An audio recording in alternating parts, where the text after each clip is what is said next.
अरे किस्मत ही खराब है रे भोला।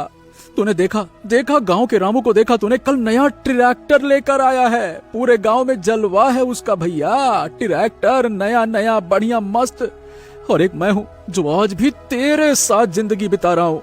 हे भगवान देख रहा है तू? अरे क्या लिखा है मेरी तकदीर में? इतनी बेकार किस्मत किसी की कैसे हो सकती है? अबे ओ रामदीन, ये सुबह सुबह रोना धोना बंद करेगा? ट्रैक्टर ट्रैक्टर ट्रैक्टर, ये क्या लगा रखा है ट्रैक्टर ट्रैक्टर है? अरे बाप रे बाप, तू फिर से बोला। मैंने कहा था ना मैं कि बाहर मत बोला कर, चुप रहा कर। मेरी बुराई करेगा और मैं बोलूं भी ना, ऐसा गधा ना हूं मैं। सुन, वो ट्रैक्टर देख रिया है ना, लोहे का डब्बा है डब्बा। उसे चलाने के लिए तेल चाहिए जो कि है 100 रुपए लीटर। मैं क्या मांगता हूँ? बगल वाले खेत की मुफ्त वाली घास। और सबसे बड़ी बात ये बता कि क्या वो ट्रैक्टर तुझसे बात कर सकता है? बता।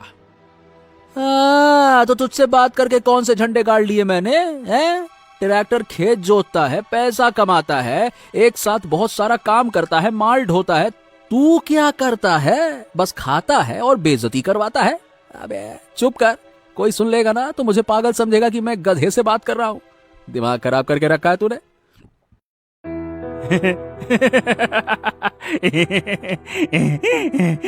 अबे लोग पहले ही से तुझे पागल समझते हैं रामदीन, इसमें नया क्या है? और वैसे भी गधा मैं नहीं तू है।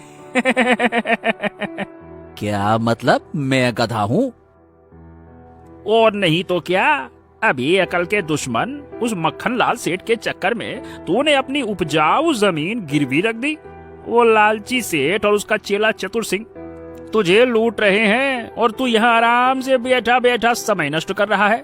गधा तू है, मैं नहीं। तो मैं क्या करता भोला? शांति के गहने बिक चुके हैं, घर में दाना नहीं था। सेठ ने कहा कि वो मदद कर रहा है। अब ये वो मदद नहीं कर रिया है, तेरी बर्बादी की स्कीम बना रिया है वो। अबे चलना, अब यहाँ पर मुझे घूर मत। घर के अंदर चल, बेचारी शांति भाभी सुबह से उदास बैठी है, उनका चेहरा तो देख, शायद तेरी सोई हुई अकल ठिकाने आ जाए। चल। अरे शांति को पता चला ना कि तू बोलता है तो वो तो घर छोड़ देगी। भाभी से इतना डर, थोड़ा कभी मुझसे भी डर लिया करो।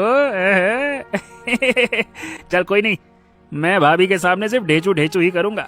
लेकिन याद रख, आज रात सेठ आने वाला है, कुछ बड़ा होने वाला है रामदीन। अपनी आंखें और कान खुले रखना, अलालों की तरह सो मत जाना। क्या बात कर रहा है? तुझे कैसे पता कि आज रात कुछ होने वाला है? क्योंकि मैंने कल रात चतुर सिंह को झाड़ियों के पीछे किसी बूढ़े आदमी से बात करते हुए सुना था। वो किसी खजाने और चाबी का जिक्र कर रहे थे। खजाना? चाबी? क्या बोल रहा है तू? अबे तू ज्यादा दिमाग पे जोर मत डाल, नहीं तेरा दिमाग फट जाएगा। तेरे पास पहले ही से बहुत काम है। चल अंदर चल और शांति भाभी को संभाल, बाकी मैं देख लूंगा। चल आजा, अंदर चल।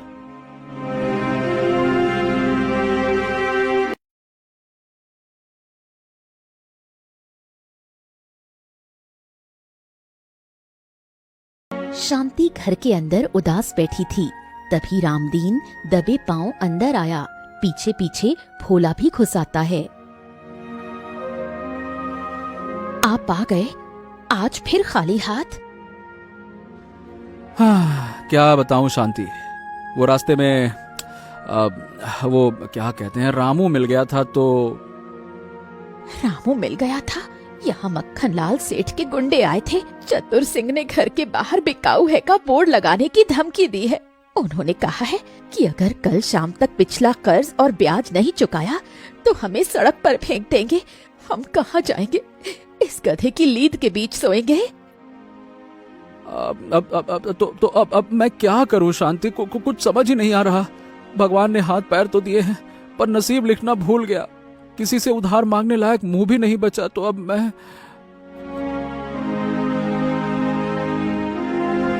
गधा जो अब तक शांति से खड़ा सब देख रहा था, धीरे से चलता हुआ शांति के पास आया। हट यहाँ से, तू भी अपने मालिक जैसा ही निखट्टू है। दिन भर घास चरता है और रात को सो जाता है। ओ मेरी भाभी, जरा रोना करो बंद, आंसू पोंछने से नहीं उतरेगा ये कर्ज। उतारने के लिए कर्ज चलाना पड़ेगा दिमाग। हे भगवान, ये कौन बोला? रामदीन जी, ये मैं क्या देख रही हूँ? रामदीन जी। अरे नहीं नहीं नहीं शांति, अब डरने की कोनो बात ही नहीं है। ये समझ लो, ये मेरा नसीब है जो अब ये भी बोलने लगा है। ये भोला है। नाम है मेरा भोला, लेकिन मैं नहीं बिल्कुल भोला। जी हाँ भाभी, मैं ही हूँ। तो अब ज्यादा चौंकोगी ना तो तुम्हारा जबड़ा गिर जाएगा। मेरी बात ध्यान से सुनो। इस बुद्धू रामदीन को बोलो कि कल मुझे सुबह बाजार लेकर जाए, लेकिन हाँ याद रखना, मेरी कीमत कम से कम 50,000 रुपए लगाना, इससे 1 रुपए कम नहीं। हाँ।